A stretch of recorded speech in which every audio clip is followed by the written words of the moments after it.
एक मैंने जो भी एथियस्ट हो जाए ना, देखो जो एथियस्ट होते हैं ना उनकी बहुत सारी वजूहात होती हैं, जो खुदा के मुनकिर होते हैं। एक वजह तो कोई टेंशन होती है, वो वजह दलील नहीं होती। उनके लिए दुनिया में मुश्किलात और गम बहुत आ रहे होते हैं, वो दुआएं कबूल नहीं हो रही होती, तो कहते हैं खुदा होता तो मेरी मुश्किलात हल करता। वो इस बेस पे खुदा का इनकार। ऐसे भी बहुत से लोग हैं दुनिया में। एक जर्मन से खातून आई, मुल्हिद थी, एथियस्ट थी, हमारे दोस्त में लाने के लिए लेकर आए। कमाल की बात है, उसको दुपट्टा पहना दिया अंग्रेज औरत को। मुफ्ती साहब से मिलने जा रही, दुपट्टा पहनो, बड़ी तमीज से ना दुपट्टे दुपट्टे पहन के। अंग्रेज औरतें दुपट्टे में अजीब सी लग रहा तो मजाक कर रही है हमारे साथ, क्योंकि उनके दुपट्टे 100 साल पहले उतर चुके हैं। अब दुपट्टा लगता है कि अजीब सा ही लग रहा होता है उनके ऊपर। खैर वो दुपट्टे में आई, अल्लाह उसको जज़ाए खैर दे।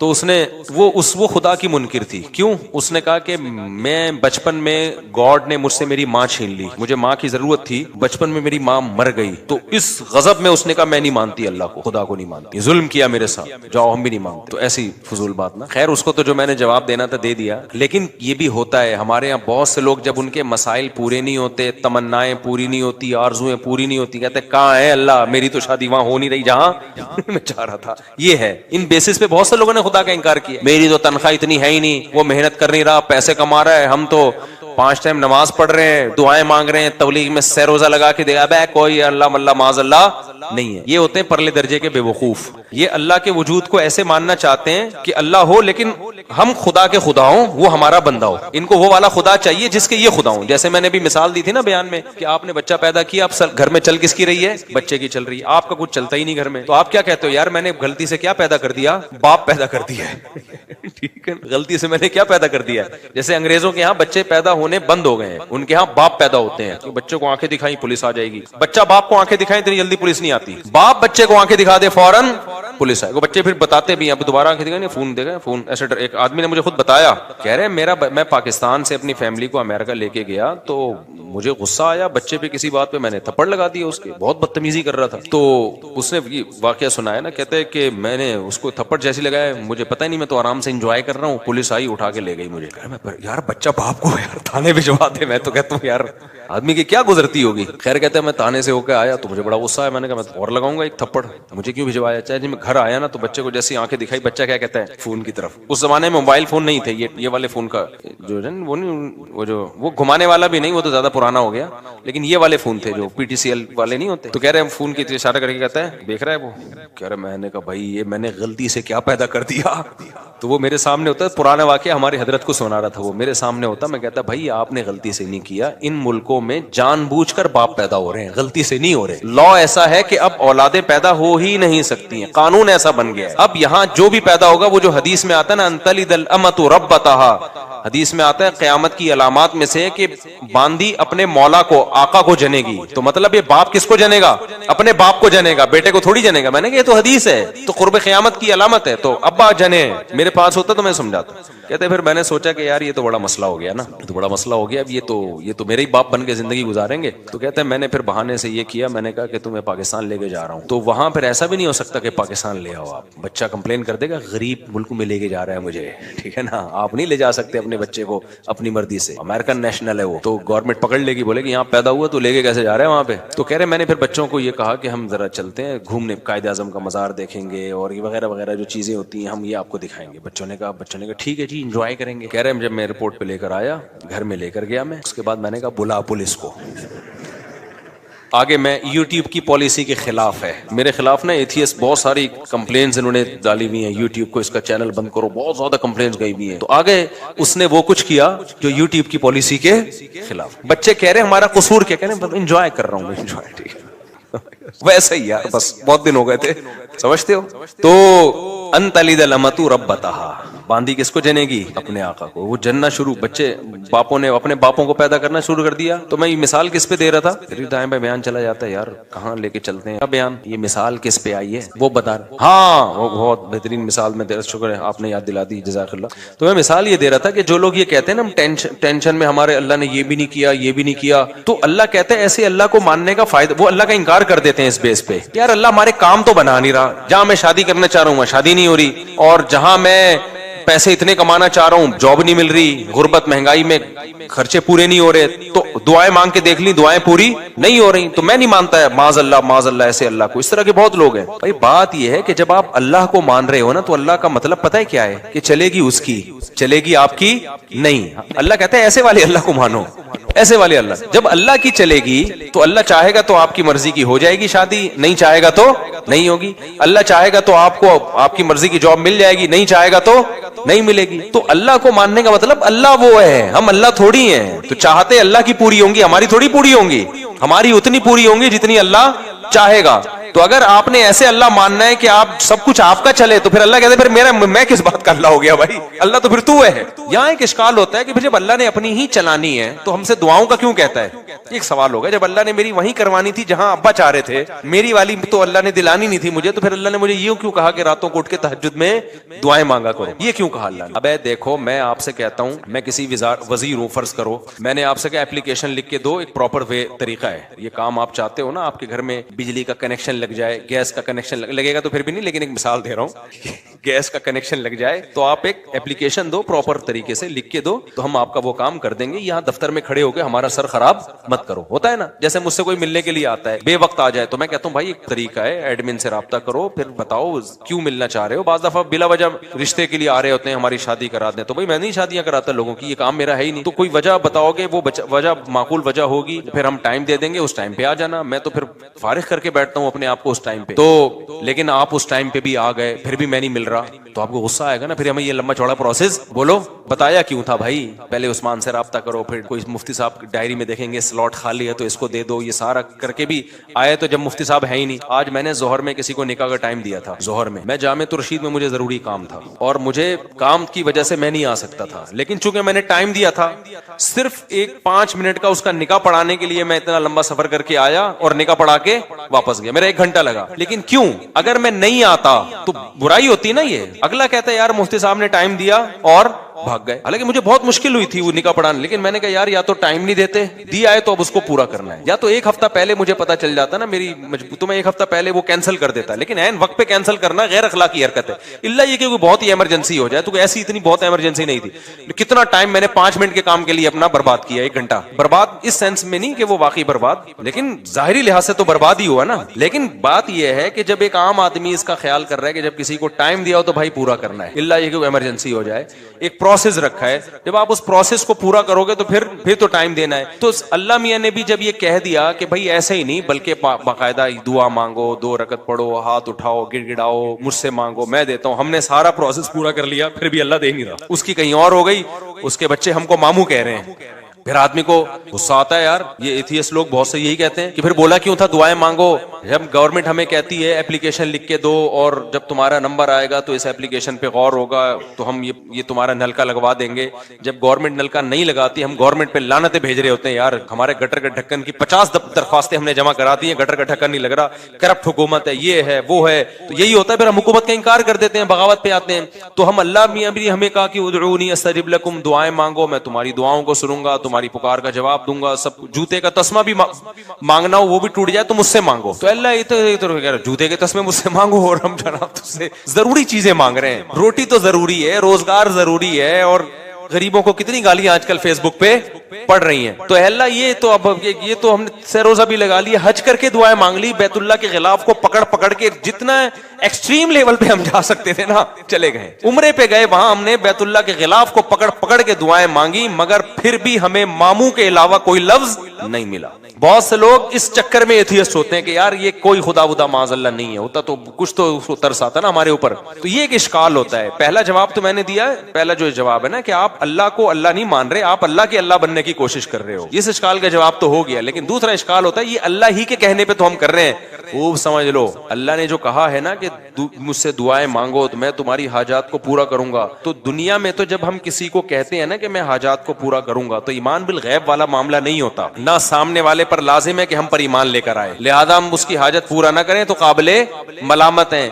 लेकिन अल्लाह का जहां तक मामला है, अल्लाह हाजात पूरी करता है, लेकिन अल्लाह ने ये कहा है कि मैं इस तरीके से करूंगा जैसे मेरी समझ में आएगा, तुम्हारी राय के मुताबिक नहीं करूंगा।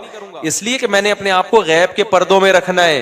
अगर मैंने ऐसे दुआएं कबूल करना शुरू कर दी, तुमने ये मांगा मैंने ये दे दिया, तो जो एथियस्ट हैं सारे ईमान ले आएंगे मेरे ऊपर, मामला गैब पे थोड़ी रहेगा, फिर तो मुशाहिदे पर हो जाएगा। समझ में आ रही है बात कि नहीं आ रही? गैब का मामला थोड़ी रहेगा, फिर तो दुनिया में कोई काफिर नहीं रहेगा, कोई नाफरमान नहीं रहेगा, कोई मुर्तद नहीं होगा, सारे कहेंगे इधर दुआ, और फिर दुआएं भी तो क्या क्या होंगी। फिर ये दुआ थोड़ी मांगेगा अल्लाह ये दिला दे, अल्लाह इस जैसी 4 दिला दे। जब गए बैतुल्लाह में दुआ मांगी अल्लाह 1 करोड़ की जॉब लग जाए, फौरन फोन आगे लग गई है। फिर हाजतें लोगों की कोई महदूद है या लामहदूद है? लामहदूद हाजत। सारे गंजे पहुंचेंगे अल्लाह हमारे सर पे बाल हो गए हैं, जिनके बाल उग गए वो कहेंगे अल्लाह जो गिर रहे हैं वो भी आ जाएं। अल्लाह कोई मरे ही नहीं, ना मेरी अम्मा मरे, ना मेरे अब्बा मरे, ना मेरी बीवी मरे, ना मेरा शौहर मरे, ना मेरा बच्चा मरे, फला फला सब मर जाएं। तो ये निजाम कायनात क्या हो जाएगा भाई? तबाह बर्बाद हो जाएगा, तबाह बर्बाद हो जाएगा। इसलिए अल्लाह ने कहा कि मैं हूं, मेरे होने पर अगर मैं दुआ बिलफर्ज कबूल नहीं कर रहा तो इससे मेरा इंकार लाजिम नहीं आता, क्योंकि मेरे वजूद पर तो 20 दलाइल हैं। उन दलाइल का कैसे इंकार करोगे तुम? इसकी मिसाल ऐसे है जैसे आप गए, आपने एप्लीकेशन दी, वजीर को दरख्वास्त कबूल ही नहीं हो रही, आपको यहाँ कोई वजीर है ही नहीं, तो अगला कहेगा भाई ये वजीर की कुर्सी है, ये इस कुर्सी पे कैमरा देखो बंदा बैठा हुआ है और ये अटेंडेंस हाजिरी है। ये नहीं कहोगे वजीर ही नहीं है, ये कहो कि वजीर नालायक है, आपकी मुराद पूरी नहीं कर रहा, या सुस्त है। और अगर नालायक भी नहीं है, सुस्त भी नहीं है, फिर यकीनन कोई हिकमत है। तो वजीर के बारे में तो हम पाकिस्तान के वजीर के बारे में नहीं कहेंगे कि कोई हिकमत की वजह से काम नहीं कर रहा, वहां तो रिपोर्ट क्लियर है, कर ही नहीं रहा, वो तो आज तक किसी के पैसे लिए बगैर काम किया ही नहीं उसने।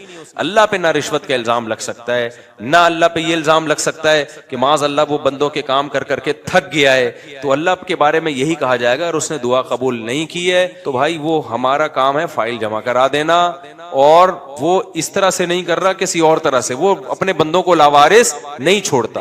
हाँ, उसने एक हिकमत के तहत एक तरीका रखा हुआ है कि ऐसे में हर एक को जाहिरी तौर पे देना शुरू कर दूं तो ये खुदा बन जाएंगे, मैं क्या बन जाऊंगा? बंदा बन जाऊंगा। तो इनको मेरे ऊपर ईमान का मतलब ये कि मुझे अल्लाह माने और मुझे अपना खैर ख्वाह माने।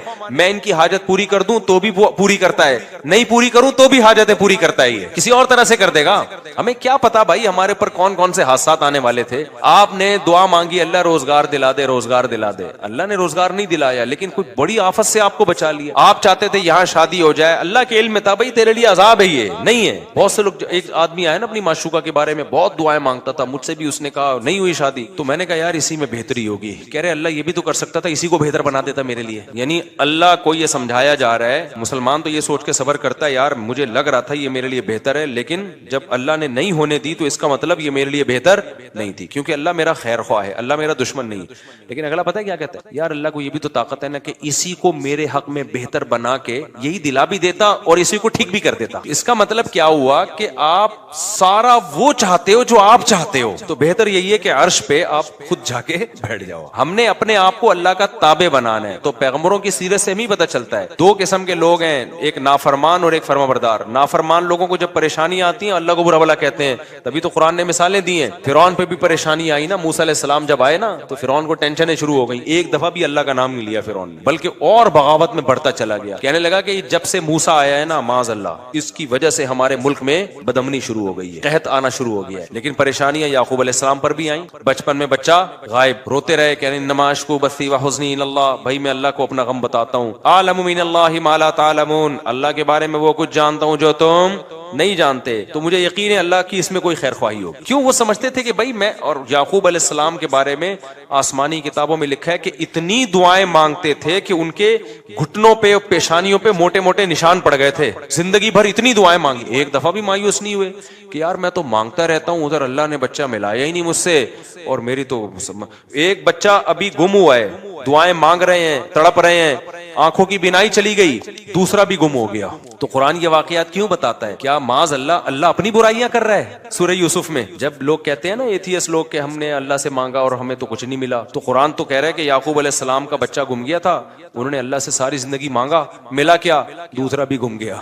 ठीक है ना? तो ये तो अल्लाह गोया माज अल्लाह अपनी बुराइयां कर रहा है। ना ना ना ना, अल्लाह अपनी तारीफें कर रहा है कि मैं बाज दफा नवाजता ऐसे हूँ, आजमाइशों में डाल डाल के देखता हूँ कौन सबर से काम लेता है। तभी तो जब यूसुफ अलैहिस्सलाम को अपना अल्लाह ने वालिद से मिलाया, मिस्र का बादशाह बना के, तो फौरन याकूब अलैहिस्सलाम ने कहा मैंने कहा नहीं था आलमु मिनल्लाहि मा ला तालमून, मैं अल्लाह के बारे में वो कुछ जानता हूँ जो तुम नहीं जानते। तो इसलिए ये टेंशनों की बेस पे खुदा का इनकार करना, इससे अल्लाह पे तो कोई असर नहीं पड़ता भाई, आपकी टेंशनें कम होने के बजाय बढ़ जाती हैं। तो इस बेस पे जो खुदा का इनकार करते हैं ना, टेंशनों की बेस पे, उनका अंजाम खुदकुशी होता है। और जो ऐसे मौके पे सब्र से काम लेते हैं, भाई अल्लाह है, हमारी मुराद पूरी करे तो भी है, नहीं पूरी करे तो भी है। एक बुजुर्ग का वाकया है, किताबों में लिखा है, मुझे इसकी सनद की तहकीक नहीं है, बाज वाकयात साबित नहीं होते, उनमें सच का भी इम्कान होता है, झूठ का भी, लेकिन उनसे जो मजमून साबित होता है वो बिल्कुल ठीक होता है। तो कहते हैं एक बुजुर्ग हज पे जाते थे, हज करते आवाज आती कि भाई हज कबूल नहीं हुआ, अगले साल फिर हज पे चले जाते, फिर आवाज आती हज कबूल नहीं हुआ। तो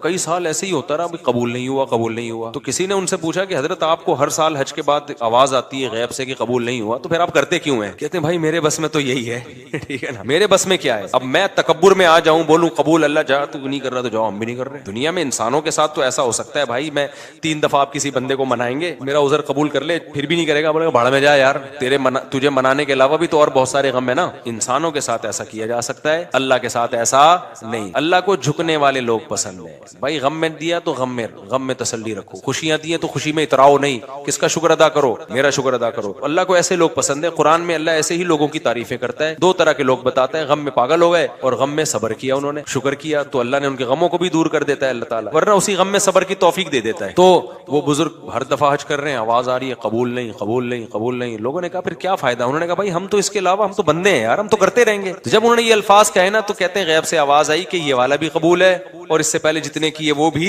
कबूल। तो अल्लाह ये लफ्ज सुनना चाह रहे थे। तभी जिन लोगों का नमाज में दिल नहीं लगता ना, कहते हैं नमाज में एक्चुअली मजा ही नहीं आ रहा, पंखे गिन रहे होते हैं, टेंशन इतनी, ऐसी नमाज का क्या करना। वो भाई दफा करो यार, अल्लाह ने कहा वुजू करके मेरे सामने खड़ा हो गया, नमाज पढ़ लो बस, ठीक है ना। हम इससे ज्यादा कुछ कर नहीं सकते, हम तो झुके रहेंगे अल्लाह के सामने और कोई हमारे पास ऑप्शन ही नहीं है। तो कभी अल्लाह हाजत पूरी कर देगा। खुदा की कसम, जिसको दुआ का फलसफा समझ में आ जाए ना, तो वो एथियस्ट जो दुआ कबूल ना होने से खुदा का इनकार कर रहा है, अगर उसे दुआ का फलसफा समझ में आ जाए तो दुआ से ज्यादा लजीज इबादत फिर कोई नहीं है। क्योंकि इसमें पता है कि यार अल्लाह को मांगने वाले को देता है, अल्लाह देगा कैसे ही उसकी मर्जी, तो वो मांगता ही रहता है। वो कहता है भाई कबूल नहीं हो रही तो और ज्यादा मजा आता है मांगने में, कबूल होना शुरू हो जाए तो फिर तो आदमी कहता है कि यार ये क्या है, ये तो गैब पर ईमान थोड़ी रहा। नहीं हो रही फिर जो मांगता है तो उससे अल्लाह को मोहब्बत होती है। इसलिए हजरत उमर का कौल याद रखो।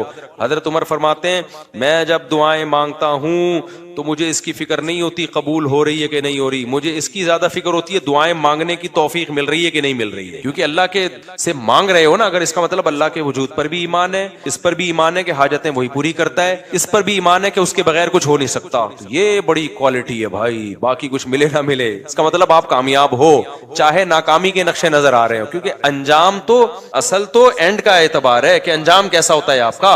आप सारी जिंदगी खुशियों में रहे और आखिर में फांसी के फंदे पे लटकना है, क्या फायदा ऐसी खुशियों का। सारी जिंदगी जेल में, आखिर में रिहाई है, तो एंड के लिहाज से आप क्या हैं? कामयाब है। तो बेशक याकूब अलैहिस्सलाम की सारी जिंदगी गमों में गुजरी, एंड क्या हुआ? अंजाम अच्छा हुआ। और सारी जिंदगी खुशियों में गुजरे, अंजाम फांसी के फंदे पे लटक के खुदकुशी करके मर गए, तो क्या फायदा भाई ऐसे। तो ये जितने फनकार अदाकार जो खुदा के मुनकिर होते हैं और जितने लिबरल सेकुलर लोग खुदा के मुनकिर होते हैं, इनका अंजाम देखा करो, इनकी हाल ना देखा करो। और जितने उलमा सुलहा हैं, इनका अंजाम देखा करो, इनका माजी ना देखो, माजी बड़ा टफ गुजरा होता है। तो एक तो एथियज्म इस तरह से होता है ना, और दूसरे होते हैं जिनको दलाइल कुछ खोपड़ी उनकी सही काम नहीं कर रही होती। वो कहते हैं यार हर चीज अब एक लॉजिक से हो रही है। उन लोगों के लिए मैं मुख्तसर दलील दे रहा हूं, बस फिर बयान खत्म करता हूं। कहते हैं यार जब दुनिया में हर काम लॉजिक से हो रहा है तो खुदा कहां है फिर? अब तो साइंस ने हर चीज की लॉजिक पेश कर दी ना। क्या ख्याल है भाई, ये जमीन में पहले लोग कहते थे यार गुठली जमीन में जाती है, यूं होता है, फरिश्ते आके कुछ यूं यूं कर रहे होंगे, कुछ देव है, कुछ भगवान टाइप की चीजें। अब तो साइंस ने बता दिया भाई ये प्रोसेस होता है, सही है ना। वो जायगोट बनता है, फिर यूं एक तना बनता है, फिर ये फूल होते हैं, एक्चुअली फिर तितलियां बैठती हैं नरमा, एक्चुअली ये हो रहा है। भगवान कहाँ है इसमें? कोई देव कुछ भी नहीं। तो लॉजिक से हर चीज हो रही है। इसकी दलील समझो, 2 और 2 4 की तरह। समझ में आ रही है बात? और आसान कर देता हूं। हमारे एक दोस्त यूनिवर्सिटी में पढ़ते थे, उनके प्रोफेसर थे मुल्हिद, एथियस्ट थे। तो मुझे आके उन्होंने बताया कि मेरे प्रोफेसर साहब कह रहे हैं यार खुदा कहाँ है? ये मौलवियों ने पता नहीं क्या खुदा बनाया हुआ है।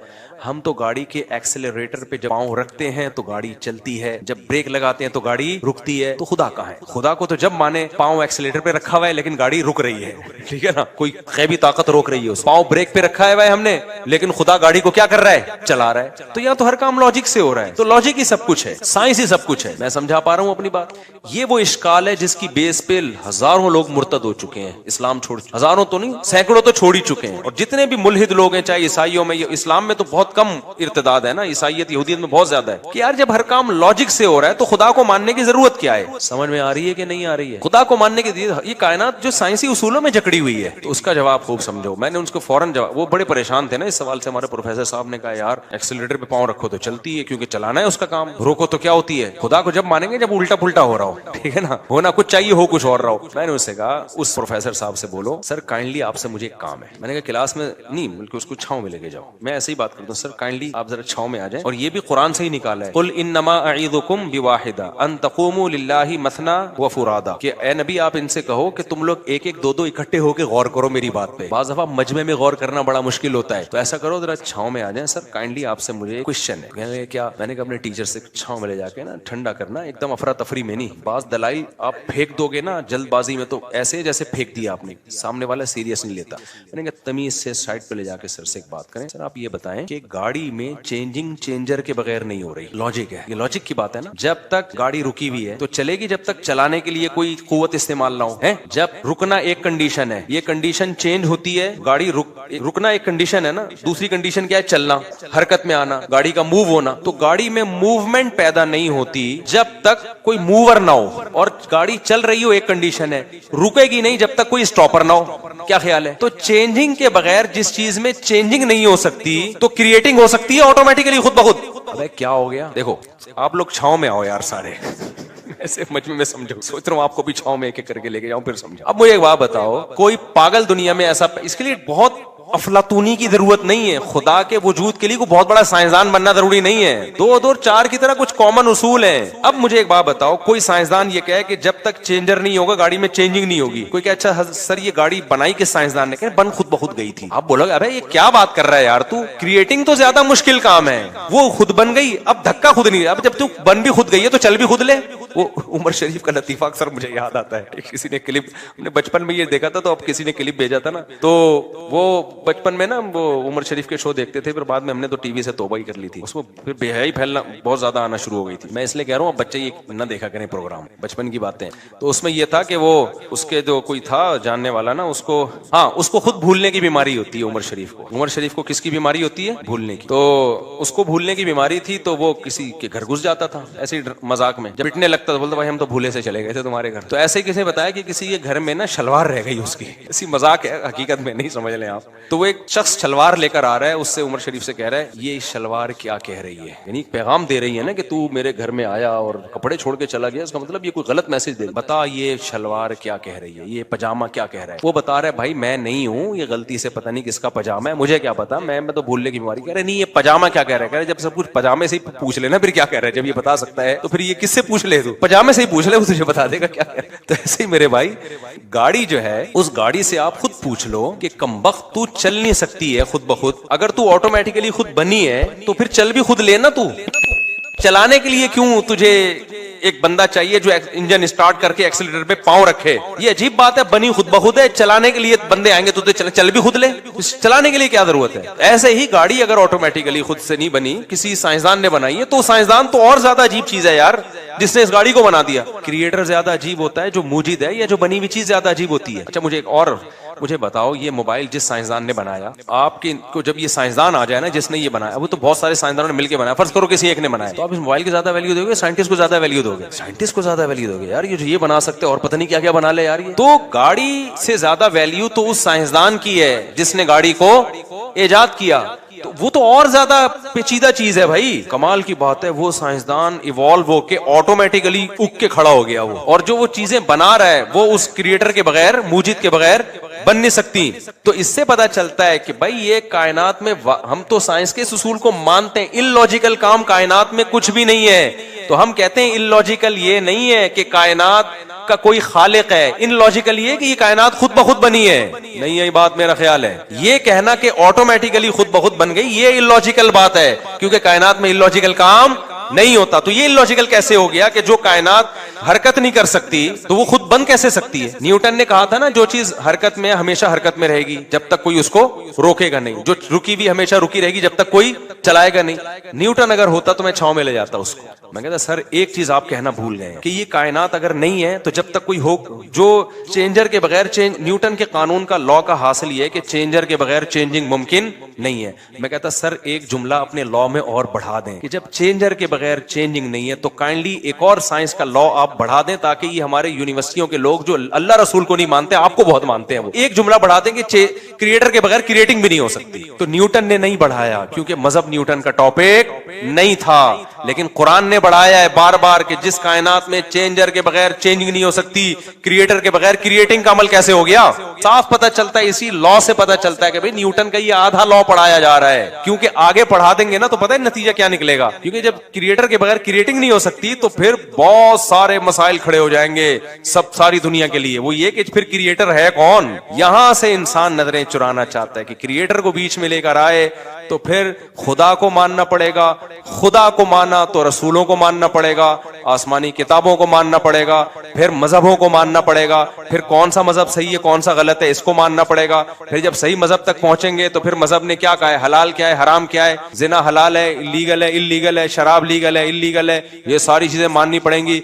बेल आखिर आप आके फंसते चले जाओगे बहुत सारी पाबंदियों में। तो बहुत सारी पाबंदियों से आजाद कराने का तरीका यही है कि न्यूटन के आधे लॉ को लिया जाए, आधा लॉ जो न्यूटन के लॉ से मजीद अखज, न्यूटन ने तो नहीं कहा लेकिन अखज किया जा सकता था, उस पर बहस ही ना की जाए, उसको कहा ये इलॉजिकल है। दोबारा कभी छांव में मिलेंगे तो इंशाअल्लाह मैं दोबारा समझाने की कोशिश करूंगा, अभी इतना ही काफी है। इसलिए अल्लाह का वजूद दो और दो और ये जो बकवास करते हैं ना फजूल किस्म की कि खुदा को फिर किसने पैदा किया, ओ भाई ये इलॉजिकल इस कायनात के बारे में है कि खुद ब खुद बन जाए। खुदा को तो हम जानते ही नहीं है, वो इस कायनात का हिस्सा थोड़ी, वो तो कायनात से अलग है, उसको तो हमें पता ही नहीं। कमाल की बात है उस खुदा को हमेशा से मानने के लिए तैयार नहीं है, कह रहे हैं अकल में नहीं आ रहा, और इस कायनात को हमेशा से मानने के लिए तैयार हैं जो अकल में आ रही है। वो तो और ज्यादा बेअकली की बात है कि ये कायनात हमेशा से हो, समझता नहीं है ना बात को, जब नहीं पढ़ेगा रात को तो नहीं समझेगा बात को। तो इसलिए साइंस के चक्कर में ना अपने जहन्नम ना खरीदो मेरे भाई, साइंस को खुदा ना बना लो, जितनी है साइंस उतनी रहने दो उसको, ठीक है ना, इतने साइंस में है तो जितनी है उतनी रहने दो। तो ये नहीं हो सकता, इम्पॉसिबल है ये खुद बहुत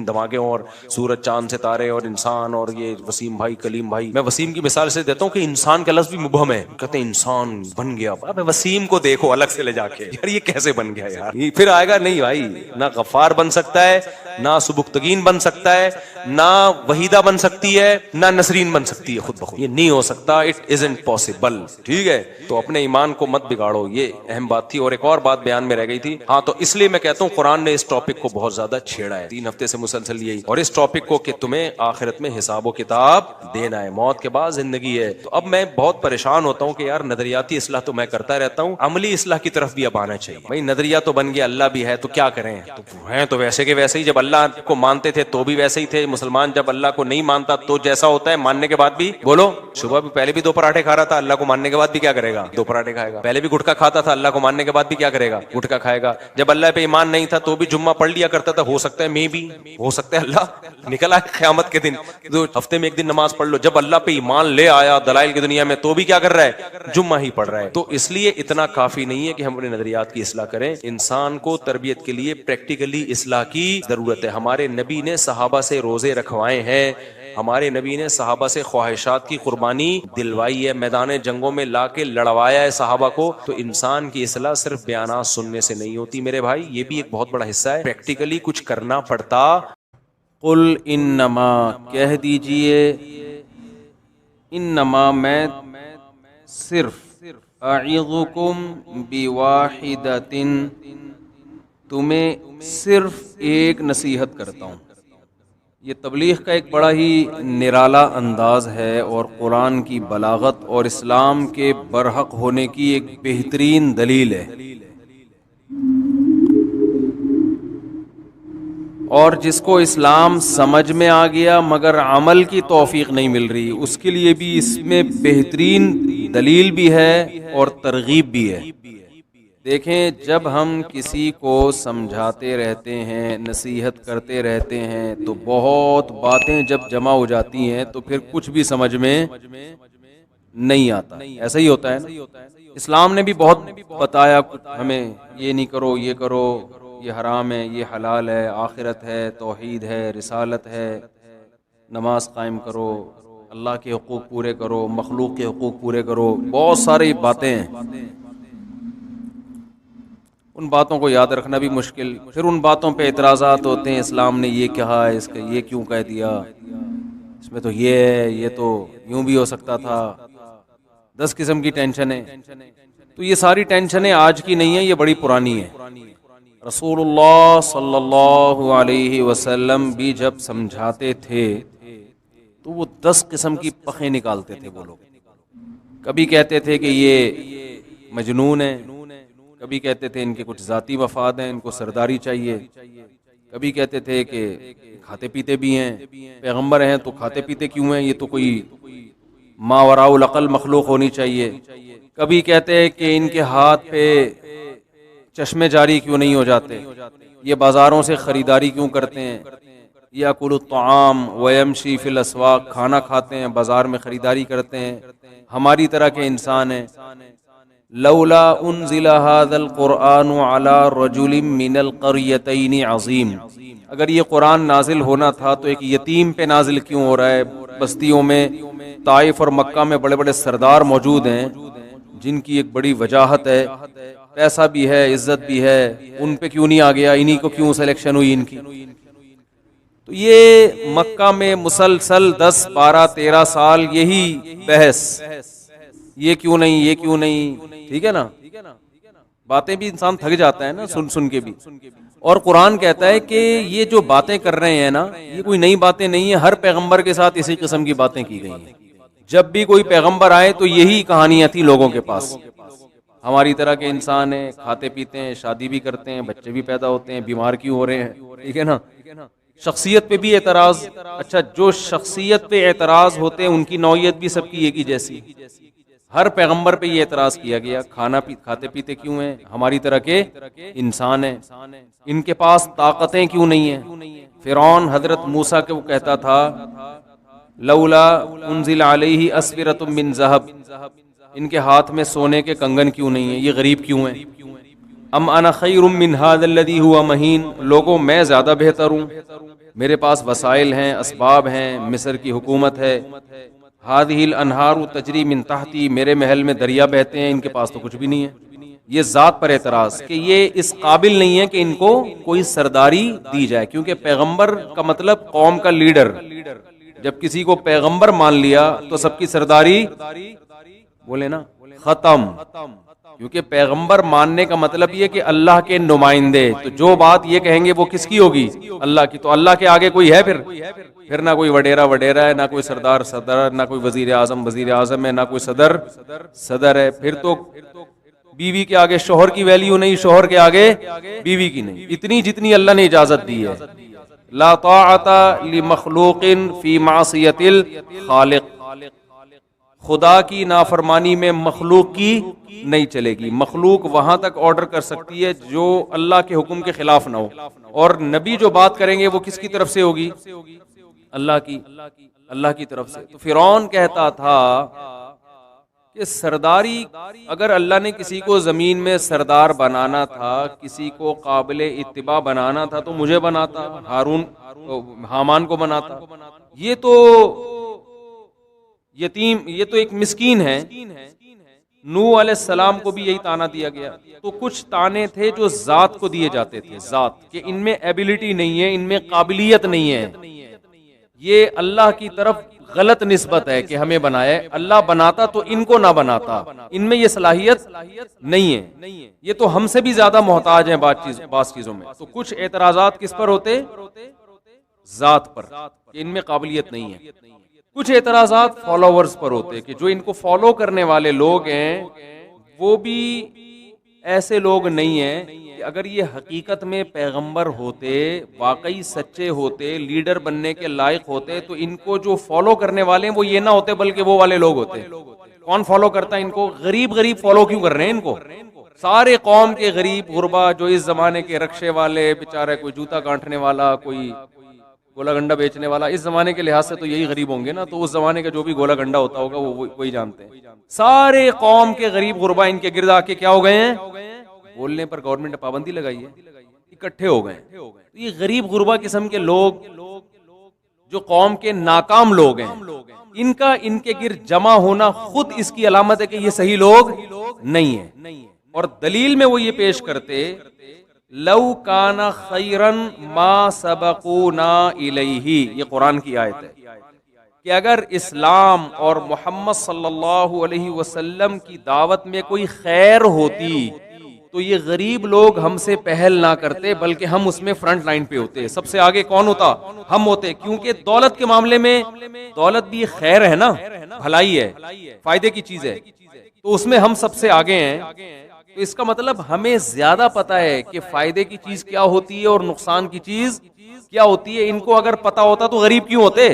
इस पर एक मैं वाकया भी सुनाता हूँ ना, कि बाज लोगों का ये है कि भाई जिसको पैसा कमाना नहीं आता तो वो बाकी क्या तरक्की करेगा। तो वो उस पे एक हमारे हजरत एक वाकया सुनाए करते थे कि एक आदमी ऊंट पे जा रहा था, तो अच्छा ऊंट पे उसने क्या किया था, बेवकूफ आदमी था, ऊंट पे जो है ना उसने सारे बोरे, कोई गंदम के बोरियां लेके जा रहा होगा 5-6, वो सब एक साइड पे थी, दूसरी साइड पे नहीं थी। उसकी वजह से ऊंट बेचारा एक तरफ को क्या हुआ हुआ था, झुका हुआ था। इतनी खोपड़ी इसमें नहीं थी कि यार 4 बोरियां हैं तो 2 इधर डाल दे 2 उधर, तो चारों बोरियों का झुकाव एक दूसरी तरफ था बड़ा ये सेठ बड़ा मालदार आदमी था, पैसे वाला आदमी था। रास्ते में एक आदमी ने लिफ्ट मांगी कि यार मैं पैदल हूँ, तुम ऊंट पे अकेले जा रहे हो, मुझे भी साथ बिठा लो। इसने कहा चलो यार कोई मसला नहीं है, तुम भी बैठ जाओ, सेठ आदमी हो, किसी गरीब की मदद हो जाए। पूछा पैसा कितना है तुम्हारे पास, ऊंट वाले ने पूछा ना अपने साथी से जिसको पीछे बिठा लिया था। कहा पैसा हाँ पहले, अच्छा उसने इसको ये कहा जो पीछे बैठा हुआ था ना, पैसे की बात तो बाद में आई, ये कहा कि यार ये जो तुमने ऊंट के चारों बोरे एक तरफ रखे हुए हैं, तो अगर ऐसा कर लो कि 2 इधर कर दो 2 इधर कर दो, इससे ऊंट की स्पीड क्या हो जाएगी, तेज हो जाएगी, और ये जो एक तरफ बेचारा झुका हुआ है ना ये टेंशन से बच जाएगा। ये जो सेठ था ना इसने इसकी तरफ देखा, यार ये तो बड़ा ज़हीन आदमी मालूम होता है, बड़ी ट्रिक बताई है इसने, बैलेंस हो जाएगा। उसने कहा चलो ट्राई करके देखते हैं। उसने क्या किया, 2 बोरे उठा के इस तरफ कर दिए, वाकई ऊंट रिलैक्स हो गया और स्पीड उसकी बढ़ गई। तो बड़ा ज़हीन आदमी है यार। इसका ख्याल था कि ये इतना ज़हीन आदमी है ये तो करोड़पति होगा, जब मेरे जैसा बेवकूफ इतने पैसे वाला है तो ये जो ज़हीन है ये तो करोड़पति होगा। अब उससे इंटरव्यू लेना शुरू किया, यार तुम्हारे पास दौलत कितनी है। उसने कहा कुछ भी नहीं है। क्यों भाई, सारी सदका कर दी। नहीं भाई मेरे पास तो कोई रोजगार नहीं है, जिस बिजनेस में हाथ डालता हूँ पैसा नहीं आता, गरीब आदमी हूँ। इसने फौरन उसको उतारा नीचे, दोबारा 2 बोरे जो यहाँ डाले थे ना उठा के दोबारा क्या कर दिए, वहां कर दिए।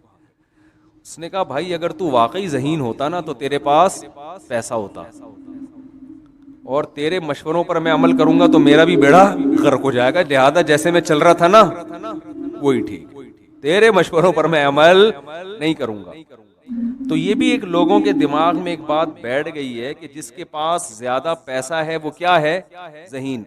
ऐसा हो सकता है कि जहानत की वजह से पैसा कमा ले, लेकिन ये लाजमी नहीं है। हो सकता है कि जहानत की वजह से पैसा कमाया है, लेकिन ये लाजमी नहीं है। ऐन मुमकिन है कि बे इंतहा ज़हीन हो और जिस काम में हाथ डाले वो काम क्या हो जाए, बर्बाद हो जाए। और ऐन मुमकिन है 1 नंबर का बेवकूफ हो, लेकिन वो दिसंबर में बर्फ बेचना शुरू करे और करोड़पति बन जाए। ये मुमकिन है, इसका इम्कान है। मैं अक्सर इस मौके पर एक शेर सुनाता हूँ, इमाम शाफी रहमहुल्लाह ताला का शेर है, इदा समिअत बिअन्न मजदूदन हवा ऊदन फअस्मर फी यदैहि फसद्दिकी व इदा समिअत बिअन्न महरूमन अता माअल यशरबहु फगादा फसद्दिकी। फरमाते हैं कि अगर तू कभी सुने ना कि एक आदमी ने, कोई खुशकिस्मत था, वो जिस काम में हाथ डालता है वहां नोट बरसना शुरू हो जाते हैं, तो ऐसा खुशकिस्मत ने एक दिन एक सादा लकड़ी हाथ में ली, जमीन में उगाया भी नहीं, खाद भी नहीं डाली, पानी भी नहीं दिया, बस लकड़ी हाथ में ली और लकड़ी ने वहीं फल देना शुरू कर दिए। तो कहा कि इनकार मत किया कर, ऐसा बाज दफा हो जाता है। खुशकिस्मतों को खेती बाड़ी की भी जरूरत नहीं पड़ती, मेहनत की भी, लकड़ी हाथ में ही फल देना शुरू कर देती है, कभी कभार ऐसा भी हो जाता है। और कहा कि अगर कभी तू सुनना कि कोई बदकिस्मत था, पानी की तलाश थी, उसे कुआं लबालब भरा नजर आया, खुश हो गया कि अब तो ये पानी जाने वाला कहीं नहीं है, अब तो पानी पानी। और वो खुशकिस्मत, वो बदकिस्मत आदमी दौड़ा दौड़ा खुशी में कुएं के पास गया और पानी उसे देख के नीचे हो गया। ठीक है ना, ठीक है। कहा फहक्की, इसकी भी तहकीक कर लिया करके, ऐसा इसको भी सच्चा करार दे दिया कर। हो जाता है बदकिस्मतों के साथ, ऐसा भी हो जाता है। तो ये इंसान में एक है कि वो समझता है कि लाजमी इसका हिस्सा है, जहानत होगी तो पैसा आएगा, जहानत और कामयाबी की एक लाजमी अलामत है। तो मुशरिकीन का भी यही टेंशन थी। वो कहा करते थे कि एक तो मोहम्मद सल्लल्लाहु अलैहि वसल्लम खुद मिस्कीन है, पैदाइश से पहले बाप का इंतकाल हो गया, इनके पास कंगन क्यों नहीं है, ताकतें और कुव्वतें क्यों नहीं है, फरिश्ते इनके साथ क्यों नहीं चलते। दूसरा, जात के अलावा जो आपको फॉलो करने वाले लोग थे उनकी वजह से भी एतराज करते थे कि लऊ काना खैरन, अगर इस्लाम खैर की चीज होती, नबी सल्लल्लाहु अलैहि वसल्लम के पास जो दावत होती उसमें भलाई होती, तो ये गरीब गुरबा हमसे पहल ना करते, हम पहल करते, ये हमें फॉलो करते। क्योंकि दुनिया में जब हम कामयाब हैं तो इट मीन्स कि हम हर चीज में फंटर हैं, हम हर चीज में माहिर हैं।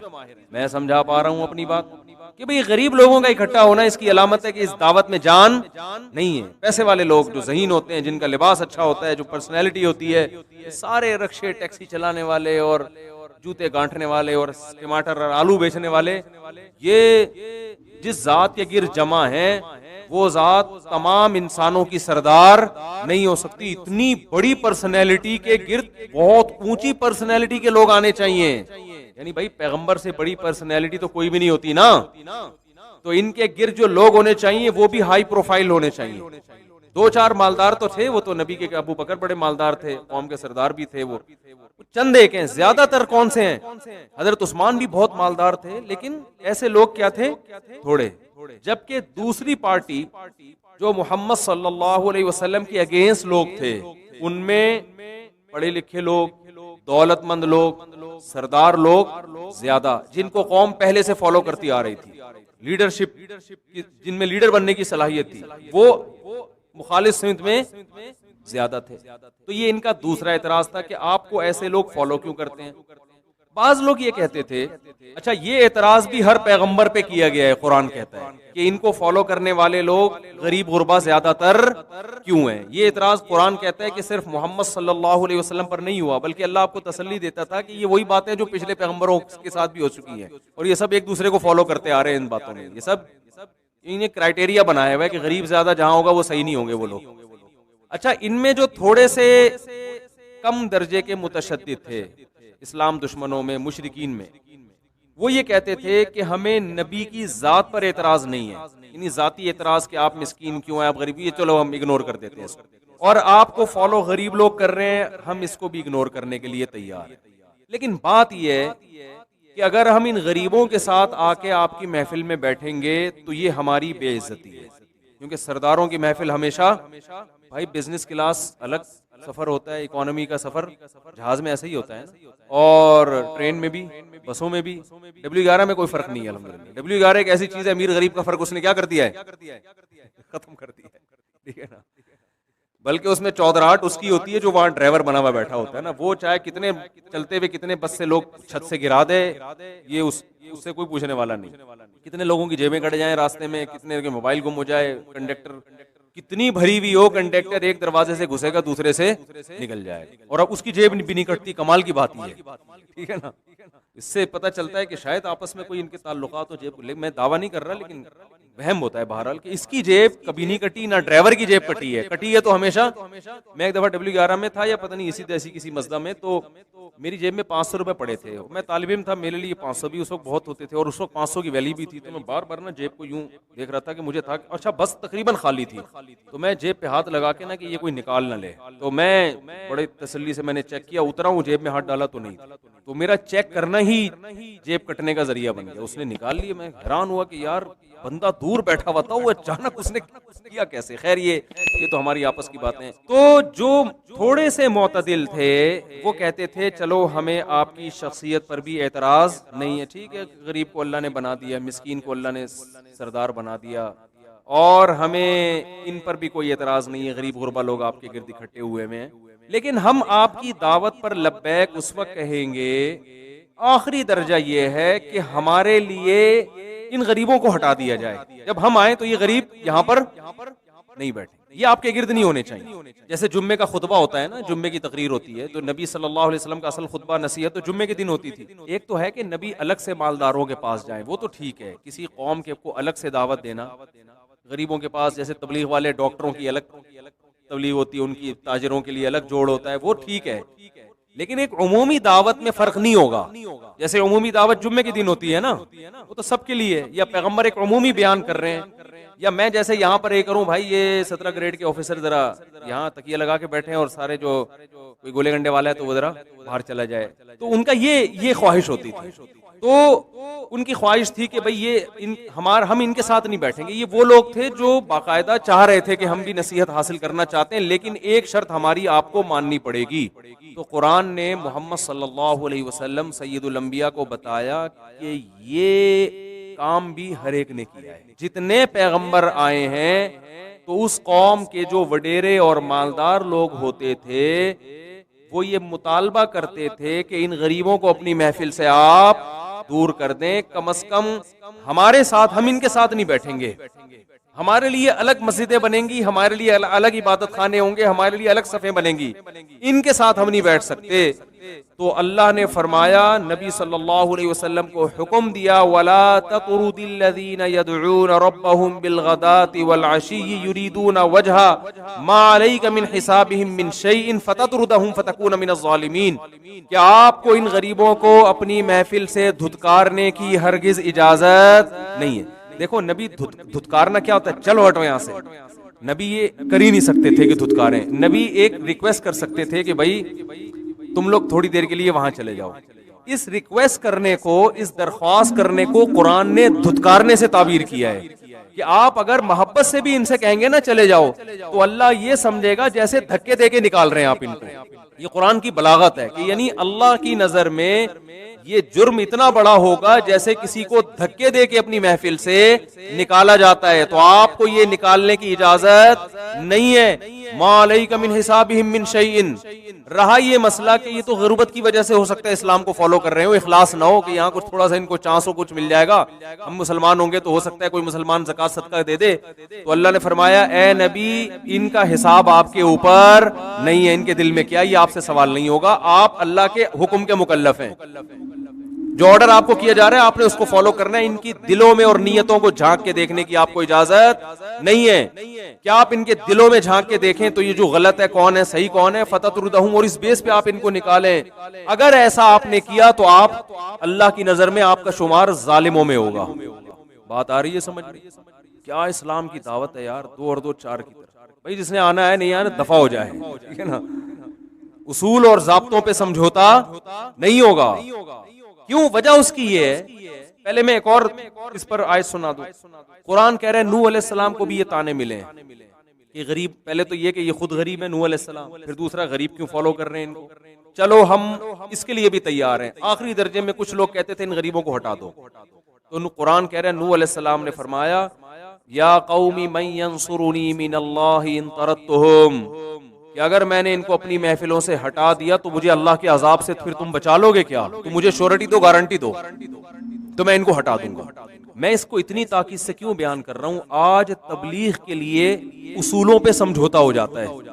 आज कुछ लोगों के पास तबलीग का ऐसा तरीका है कि तबलीग में गोया सब कुछ हलाल है, ठीक है ना, और लोगों को दीन के करीब करना है और सब कुछ क्या हो गया, हलाल। ऐसा नहीं है भाई। आप इस्लाम की तबलीग भी एक लिमिट के अंदर कर सकते हैं, लिमिट को क्रॉस करने की आपको इजाजत नहीं है। बाज लोग क्या करते हैं, कोई सूदी बैंक में जॉब करता है, दिल खुश करने के लिए उसके हाथ की चाय पी ली, तो भाई वो सूद, उसकी आमदन हराम है, तो जैसे उसके लिए चाय पीना उस आमदन से हराम, आपके लिए भी क्या है। एक साहब मुझे कहने लगे, यार किसी मुसलमान का दिल तोड़ना ये बहुत बुरी चीज है, लिहाजा किसी बैंकर की चाय मैं उसके हाथ की पी लूं, नहीं पीऊंगा तो दिल टूटेगा। मैंने कहा ये बैंकर के बजाय अगर कोई शराबी हो और उसका दिल टूट रहा है, बेहोश हो रहा है, मर जाऊंगा अगर तूने नहीं पी, बाप पी रहा है और बेटे से कह रहा है बेटा पी ले, मेरा दिल रखने के लिए पी ले, मैं मर जाऊंगा, नहीं पिया तो मैं मर जाऊंगा, क्या हलाल हो जाएगा एक कतरा भी? भाई मरोगे अपनी जिम्मेदारी पर। गवर्नमेंट की तरफ से मरने पर कोई पाबंदी नहीं है, कोई भी किसी भी टाइम पे मर सकता है। हमने लोगों को जिंदा बचाने का ठेका इतना लिया हुआ है जितना इस्लाम ने हमें इजाजत दी। बात कहां से कहां निकलती है यार, दूसरी शादी पे आ जाती है। पता नहीं, थोड़ी सी बात करूंगा, ज्यादा नहीं।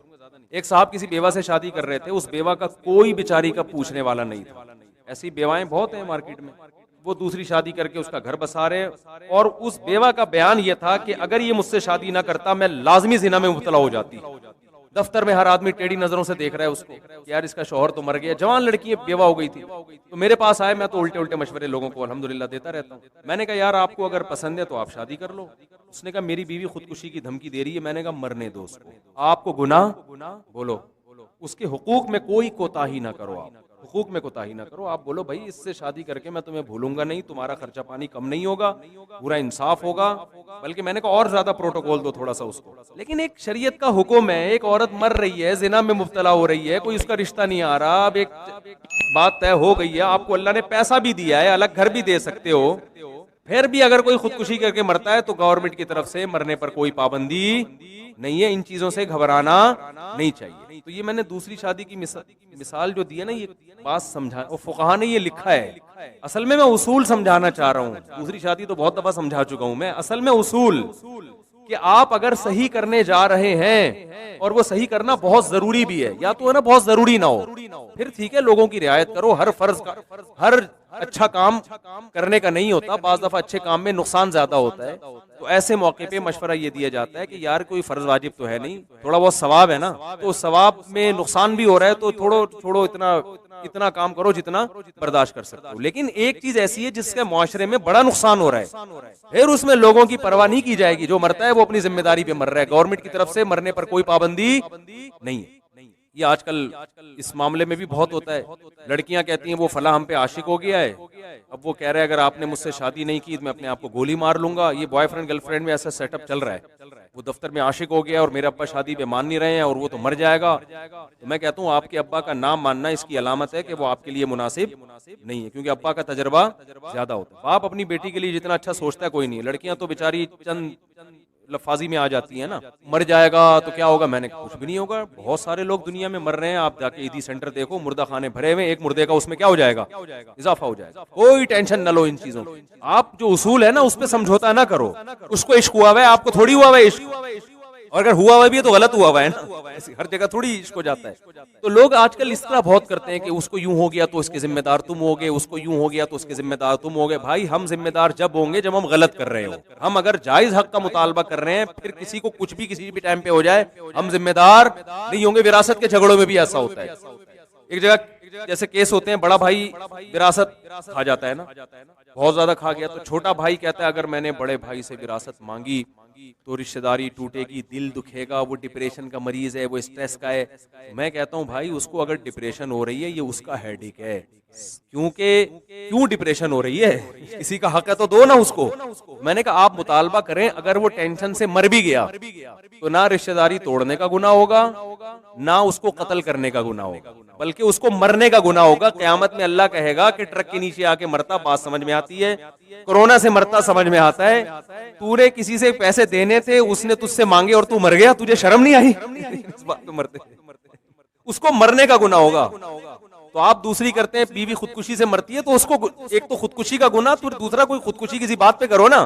तो ये खुदकुशियों के ताने और ब्लैकमेलिंग, इन चीजों से मुतासिर मत हुआ करो। जो उसूल है उसूल, और देखो इससे बड़ी हिकमत क्या हो सकती है कि नबी सल्लल्लाहु अलैहि वसल्लम गरीबों को अपनी महफिल से निकाल देते तो अरब के सारे सरदार आके बैठ जाते और इस्लाम इतनी जल्दी तरक्की करता, क्योंकि मसला सारा सरदारों का था ना। जब वही अपने हाथ में आ गए फिर तो इस्लाम ने दिन दूनी रात, लाखों लोग जहन्नम से बचते। तो आपके पास कितने आजार थे। नबी सल्लल्लाहु अलैहि वसल्लम कह सकते थे मैं बिलाल हबशी जैसे गरीबों को, अबू हुरैरा जैसे और अब्दुल्ला बिन मसूद जैसे गरीबों को निकाल रहा हूँ, 4-6 आदमी चले जाएंगे कोई बात नहीं, इतने बड़े बड़े लोग आएंगे, फिर लाखों लोग जहन्नम की आग से बचेंगे। मैं दुनिया का नहीं, मैं तो आखिरत का फायदा देख रहा हूँ। तो कितनी बड़ी दलील थी। अल्लाह ने फरमाया नहीं नहीं नहीं नहीं नहीं, इससे क्या इमेज जाएगा इस्लाम का दुनिया में कि गरीबों का इस्लाम कुछ और है और अमीरों का इस्लाम कुछ और है, और अल्लाह एक नजर से सबको नहीं देखता। अल्लाह के अमाल की वैल्यू नहीं है। अल्लाह हर आदमी तो पैसा देख रहा है, तो अल्लाह भी पैसा देख रहा है, तो अल्लाह में और आम आदमी में फर्क क्या हो गया। हमें तो इजाजत है, हम पैसा भी देख सकते हैं भाई, मामलात करते हुए, दोस्ती लगाते हुए, रिश्ते नाते करते हुए, वो तो क्योंकि हमारे दुनियावी मफाद है ना, हमने तो रहना है दुनिया में। अल्लाह थोड़ी देखेगा, अल्लाह को क्या कि आपकी जेब में पैसा है या नहीं है। नबी सल्लल्लाहु अलैहि वसल्लम ने फरमाया, इन्नल्लाह ला यंजुरु इला सुवरिकुम वला इला अमवालिकुम वलाकिन यंजुरु इला कुलूबिकुम। अल्लाह तुम्हारी जेब में कितने पैसे हैं ये भी नहीं देखता, तुम्हारी शक्ल कैसी है ये भी नहीं देखता, अल्लाह तुम्हारे दिल को और तुम्हारे जिस्म से निकलने वाले आमाल को देखता है। ये तो हमारी मजबूरी है कि उसके पास पैसा है या नहीं है, ये ठीक है, किसी हद तक ये दुरुस्त है क्योंकि हमने दुनिया में रहना है, लेकिन अल्लाह के यहाँ इन चीजों की वैल्यू नहीं है। तो इसलिए और इससे भी ज्यादा अहम बात ये कि रसूलुल्लाह सल्लल्लाहु अलैहि वसल्लम महफिल में बैठे हुए, वाज़ो नसीहत की, अरब के सरदार बैठे हुए थे उसमें, मुशरिकीन मक्का। अब्दुल्लाह इब्ने उम्मे मक्तूम नाबीना सहाबी, वो गरीब भी थे और आंखों से माजूर भी। वो दौड़ते हुए आए नबी के पास कुछ बात पूछने के लिए। आप सल्लल्लाहु अलैहि वसल्लम गजबनाक हो गए कि ये महफिल है और इसमें ये मेरे पास इस वक्त क्यों आ रहे हैं, और आपके चेहरे पर सलवटें आ गई। अल्लाह ने ऐसी तंबीह की, फरमाया आबसा व तवल्ला, पैगंबर के चेहरे पे सलवटें आ गईं, व तवल्ला, और पैगंबर ने मुंह मोड़ लिया। अंजाहुल आमा, एक नाबीना आपके पास आ रहा है। वमा युद्रीक लअल्लहु यज़क्का औ यज़क्करु फतनफअहु ज़िक्रा, फरमाया वो तलब लेके आ रहा है, ये कमबख्त तलब लेके, इनको तो आपने जबरदस्ती बिठाया हुआ है, इनको तो शौक ही नहीं है जन्नत में जाने का, इनको तो हक की तलाश का शौक ही नहीं है। तो जो बेतलब है, जिसको शौक नहीं है, अंता लहू तसद्दा, आप उसकी हिदायत के पीछे पड़े हुए हैं। और जो नाबीना तलब लेके आ रहा है, सीखना चाहता है, आप उसको इग्नोर कर रहे, नजरअंदाज कर रहे हैं। ऐसी तंबीह फरमाई अल्लाह ताला ने। और ये मोहम्मद सल्लल्लाहु अलैहि वसल्लम के बरहक होने की दलील भी है। ये आयतें भी आप जो बज़ाहिर आपके खिलाफ जा रही हैं, ये भी अपनी कौम को पढ़ के सुना रहे हैं। इससे क्या सबक दिया जा रहा है? जिसमें दीन की या हक की तलब है ना, उसको पहले फोकस किया जाएगा। जिसमें तलब नहीं है, उसका नंबर दूसरा है। आप एक क्लिनिक खोल के बैठे हैं इलाज के लिए, तो जो इलाज कराने के लिए आएगा डॉक्टर, उसका पहले इलाज करेगा, या जो नहीं कराने के लिए आ रहा जबरदस्ती घरों में जा जाके उसको बुखार के टीके लगाएगा? बहुत मुश्किल है भाई, बात समझाना बहुत मुश्किल। देखो एक डॉक्टर है, या कोरोना की वैक्सीन देख लो आप, इसी से आजकल चल रही है ना कोरोना की वैक्सीन। डॉक्टर को गवर्नमेंट ने दे दिया भाई 100 इंजेक्शन है आपके पास, तो अब कुछ लोग आ रहे हैं डॉक्टर साहब के पास कि हमें लगा दो। डॉक्टर कह रहे हैं नहीं, वो जो वैक्सीन के खिलाफ है ना, मैं उसके लगाऊंगा जाके पहले। जो कहते हैं ये यहूदियों की साजिश है, या इसमें चिप छुपी हुई है, या क्या है वगैरह, उसके लगाऊंगा। तो ये या तो डॉक्टर बेवकूफ है, या इसके कुछ जाती मफाद, इसको पता है वहां से पैसा मिलेगा। तो दुनिया में तो ये किसी हद तक ठीक इसलिए है कि डॉक्टर तो पैसा कमाने के लिए बैठा है ना, वो कहेगा भाई जो तगड़ी रकम देगा मैं उसको पहले ठोकूंगा। लेकिन आखिरत की दावत में ये फर्क करना कि मालदार को मैं कोशिश करूंगा दीन पे आ जाए, ताकि उसकी जेब से हदिये और नजराने मिला करें, और एक मोची और एक गोले गंडे वाला वो अगर नमाजी बन भी गया तो कमबख्त 5 रुपए तो मस्जिद के डब्बे में ये डाल नहीं सकता, या मुझे 5 रुपए भी ये दे नहीं सकता। तो ये अगर दीन का दाई ये फर्क करेगा, तो इस दावत से अगर नेक लोग दीन पर आ भी गए ना, तो अल्लाह की तरफ से सवाब नहीं मिलेगा, क्योंकि इस दावत में इखलास नहीं है। तो ये पैगाम मोहम्मद सल्लल्लाहु अलैहि वसल्लम को दिया गया, हालांकि आप सल्लल्लाहु अलैहि वसल्लम की नीयत दौलत नहीं थी, लेकिन जो सूरतन जो काम हो रहा है उसको भी गलत कहा जा रहा है। इस वाकये के बाद हदीस में आता है, जब भी अब्दुल्लाह इब्ने उम्मे मक्तूम नबी की खिदमत में आते, गरीब सहाबी थे नाबीना, आप उनके इस्तिकबाल में खड़े हो जाते। हमारे हज़रत फरमाया करते थे, देखो आपकी वजह से, किसी की वजह से आपको अगर डांट पड़े ना, तो आइंदा आपके दिल में उसका बोझ पैदा हो जाता है। भाई मिसाल के तौर पर आपके घर एक मेहमान आया था, आपने उसको सही तरह इकराम नहीं किया, आपके अब्बा ने चपेट लगा दिया आपको खींच के ना, अबे ये मेरा दोस्त है, तू इसको पूछ नहीं रहा। अब जब भी वो गुजरेगा ना, आप बोलोगे इसकी वजह से अब्बा ने चपेट मारा था उस दिन मुझे, यानी तंज करोगे कि नहीं करोगे? यार तुम ना उस दिन आते ना, अब्बा की तरफ से मुझे सलावातें सुनने को मिलती। तुम्हें भी तो कबाब में हड्डी बनने का शौक है, किसी और वक्त आ जाते। मैं कोई भागा थोड़ी जा रहा हूँ, उस वक्त भी आ सकते थे, तुम्हें भी अभी आना था, तुम्हारी वजह से अब्बा ने मुझे डांटा है, ये कहते ना हम। लेकिन नबी सल्लल्लाहु अलैहि वसल्लम का ज़र्फ कैसा ज़र्फ है। जब भी अब्दुल्लाह इब्ने उम्मे मक्तूम आते, आप सल्लल्लाहु अलैहि वसल्लम खड़े भी होते और फरमाते, हादल्लज़ी आतबनी फीही रब्बी, ये वो शख्स है, इतना बड़ा मकाम है इसका कि इसकी वजह से मेरे रब ने मुझे डांटा है, इसका इतना बड़ा मकाम है अल्लाह की नजर में, यानी ये तो बड़ी इज्जत वाला है। तो उनके इस्तिकबाल में आप खड़े हो जाते हैं। ये हमें इससे क्या सबक मिलता है? हमें इससे ये सबक मिलता है कि दीन की तबलीग में उसूलों पर समझौता नहीं किया जाएगा। क्योंकि अगर ये फर्क कर लिया जाता ना कि गरीबों को निकाल दो मजलिस से, जुम्मे की नमाज, जैसे होता है बहुत से मजाहिब में ऐसा होता है, मंदिरों में ऐसा होता है कि वो जो महंगा भगवान है वहां सिर्फ गरीब लोग जाते हैं, गरीबों के लिए छोटे छोटे भगवानों के साशे रखे हुए उन्होंने। ये हकीकत है, ये गरीब आदमी का ये मंदिर है, ये तुम्हारे पास इतने पैसे हैं ना पंडित के लिए तुम्हारे लिए फिर ये वाला मंदिर। तो पैसों के हिसाब से भगवान भी उन्होंने तकसीम किए हुए हैं, और फिर भगवान के भी अलग अलग रेट है। ज्यादा काम जो भगवान करता है उसके रेट क्या है, वो मार्केट से महंगा मिलेगा। और जो गरीब तरीन जो छोटे मोटे कामों के लिए कि वो बस जो है ना वो छोटे मोटे ना थोड़ी सी तनख्वाह बढ़ जाए, इन कामों के लिए जो भगवान है वो तो 4 खरीदोगे तो 5वां फ्री है, यानी उसमें पैकेज भी आपको दिए जाते हैं कि 4 भगवान पे 1 क्या है। ये हकीकत है। मैं थाईलैंड में भगवानों की मार्केट में गया हूँ। मुझे वैसे देखने का शौक था, अल्लाह माफ फरमाए, जाना चाहिए था, नहीं जायज था, अल्लाह अगर गुनाह किया तो अल्लाह माफ फरमाए, लेकिन मैंने कहा यार देखें तो सही होता क्या है। तो वहाँ ऑर्डर पे भगवान मुनासिब रेट पे तैयार किए जाते हैं। होलसेल मार्केट है थाईलैंड में, भगवानों की बहुत बड़ी मार्केट है। और ऐसे लाइन से बैठे हुए थे, छोटा भगवान, बड़ा भगवान, दरमियाना भगवान, और 4 भगवानों पे 1 फ्री, ये सारे पैकेज थे वहाँ पे उनके। खैर, जब इंसान की अकल मारी जाए तो यही करता है वो। और बड़े बड़े डॉक्टर इंजीनियर हैं जो इन भगवानों को पूज रहे हैं बैठ के, यार तुम अपने हाथों से इस कमबख्त को बनाया है और खरीद के लाए हो मार्केट में, और फिर इसी के सामने झुक रहे हो। तो खैर, तो इससे हमें क्या, हाँ, तो ये ऐसा क्यों नहीं किया गया कि गरीबों को अलग? वजह क्या थी कि इस्लाम ये चाहता है कि दीन की दावत पर जो हक का मुतलाशी है ना, वो इस दावत को कबूल करे। जो हक के मुतलाशी नहीं है वो इस दावत को कबूल ना करे। और जो हक का मुतलाशी होता है, जब वो गौर व फिक्र से काम लेता है तो वो ये बात हकीकत तक पहुंचता है कि हक परस्त होने में या बातिल परस्त होने में दौलत या सरदारी का कोई दखल नहीं है, बल्कि इसका किस्मत से बड़ा गहरा ताल्लुक है। आपने करोड़ों रुपए कमाए, डाकू छीन के ले गया तो आप गरीब हो गए, इसमें आपकी जहानत और वो कहाँ गई? आपके पास कस्टमर ही नहीं आया, वो कहीं किसी और दुकान पे चला गया। तो अगर पैगंबर ये फर्क कर देते ना तो क़यामत तक के लिए वक्ती तौर पर तो बड़ा फायदा हो जाना था, लेकिन ये दावत क्या हो जाती, इसमें जान, फिर विजनरी लोग नहीं मिलते, विजनरी लोग नहीं मिलते। तो इसलिए इस्लाम ने ये फर्क ही नहीं रखा। इसमें हमें भी सबक मिलता है कि आज बाज़ जगहों पर ऐसा होता है कि मालदारों के लिए कुछ और किस्म की चीजें होती हैं। नमाजियों में ऐसा फर्क किया जा रहा है कि ये सेठ साहब हैं तो ये अगली सफ में बैठेंगे। बाज़ जगहों पर, हर जगह नहीं ऐसा होता। मैं ज्यादा डिटेल में नहीं जाऊंगा, फिर हम हमें क्या जरूरत है किसी की बुराई करने की। तो बड़ा फर्क हो रहा है। तो हमारे उलमा कहते हैं कि अगर किसी तहरीक में शुरू में ही मालदार लोग ज्यादा आ जाएं, गरीब कम हो, तो बज़ाहिर ये इसकी अलामत है कि ये तहरीक हक पर मबनी, बोलो ना, नहीं।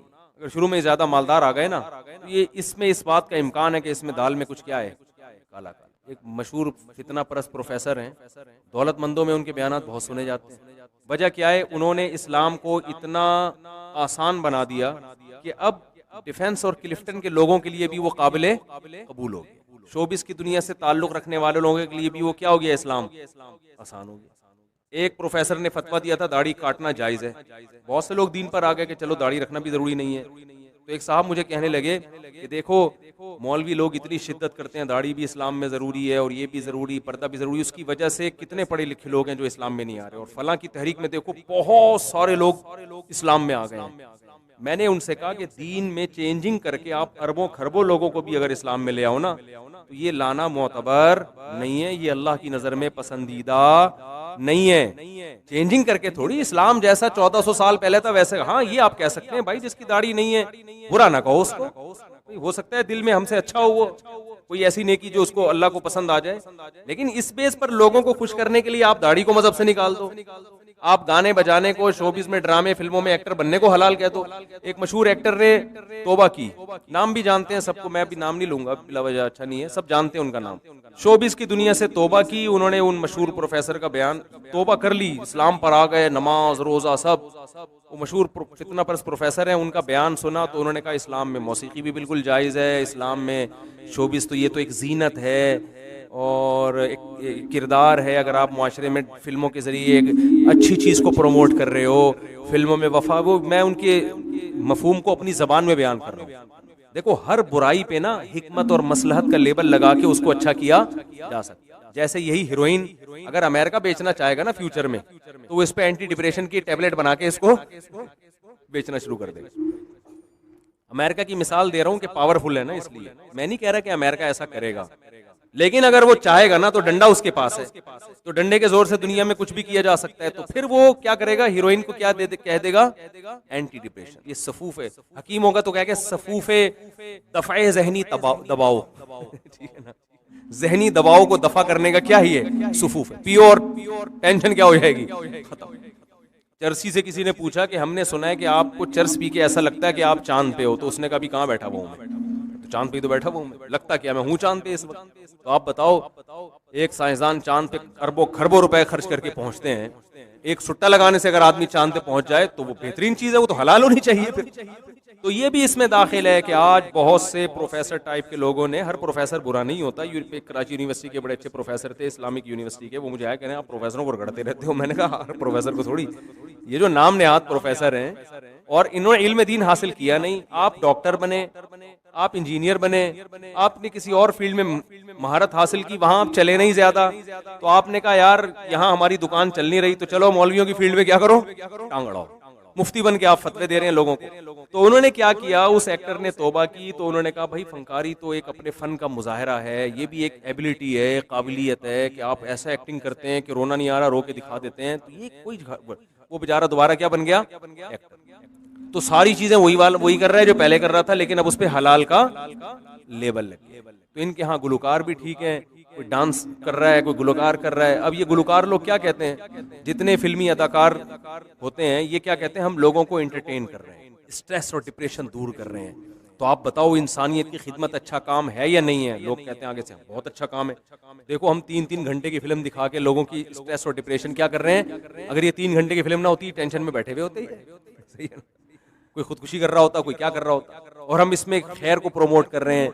वफा क्या चीज होती है, सेटिंग चली और फिर वही शादी की जहां सेटिंग चली थी इसकी। ये नहीं देख रहे कि इससे बेहयाई कितनी फैल रही है। जो ड्रामे फिल्में देखने वाले लोग हैं, सबसे पहले बुराई क्या है, उनको अपनी बीवी अच्छी बोलो ना नहीं लगती, क्योंकि उन्होंने इतने फैशन देख लिए वहां पे, इतने खूबसूरत चेहरे देख लिए हैं। वो जो 20 साल पहले जिससे शादी हुई थी वो अब उनको अच्छी नहीं लगी। लड़कियों को अपने मियाँ अच्छे नहीं लग रहे, वो कह रहे हैं इस बंदा तो ये होता है, ये देख तू क्या चापे लेके घूम रहा है अपनी कमीज उतारता है, तेरी तो एक्सीडेंट रिपोर्ट पसलियां तेरी नजर आ रही होती हैं। अब हर आदमी हीरो की तरह थोड़ी हैंडसम होगा। मैं जानता हूं पहले क्या होता था, बिल्कुल बेजोड़ शादियां होती थी, लड़की इतनी हसीना है, लड़का है आड़ा तिरछा, और कामयाब इज़्दिवाजी जिंदगी गुजारते थे। वजह क्या है कि भाई जो है जैसी है, मेरे लिए तो यही है, वो कहती थी मेरे लिए यही है, बस जो है जैसा है। चांपे गिनने के लिए थोड़ी हमने शादी की है इससे। लेकिन इन फिल्मी दुनिया में क्या हुआ, नौजवानों की ठरक को बढ़ा दिया इन्होंने।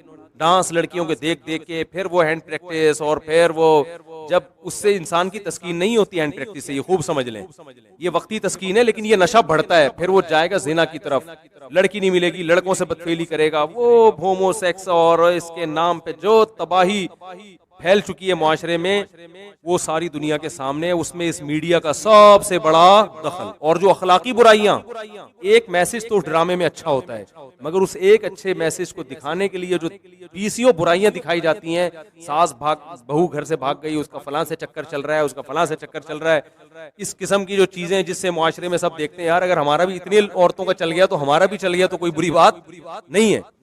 तो इन तमाम चीजों को एक फन के नाम पे क्या किया जा रहा है, हलाल किया जा रहा है। तो हर बुराई पे, तो इसी तरह आप इस पे भी अच्छा लेबल लगा सकते हैं कि हम भाई गरीबों को नहीं आने देंगे, इससे क्या होगा, पढ़े लिखे लोग आएंगे और एजुकेटेड लोग आएंगे, तो उसमें जनाब फिर इस्लाम ज्यादा फैलेगा। भाई दावत सबके लिए बराबर है, जिसने आना आए। तो कुरान से हमें पता चलता है कि जब भी कोई तहरीक चली है उसमें हमेशा, मैं ये नहीं कह रहा 100% गरीब है, अक्सरियत हमेशा शुरू में किसने साथ दिया है, गरीबों ने। मालदार थोड़े, बाद में बेशक मालदार बढ़ गए हैं, लेकिन शुरू में हमेशा, क्योंकि गरीब के लिए कुर्बानी देना आसान होता है, मालदार के लिए कुर्बानी देना मुश्किल काम होता है। तमाम कुरान कहता है हर पैगंबर के साथ ऐसा हुआ है। जब पैगंबरों के साथ ऐसा हो सकता है, हम और आप किस खेत की मूली हैं भाई।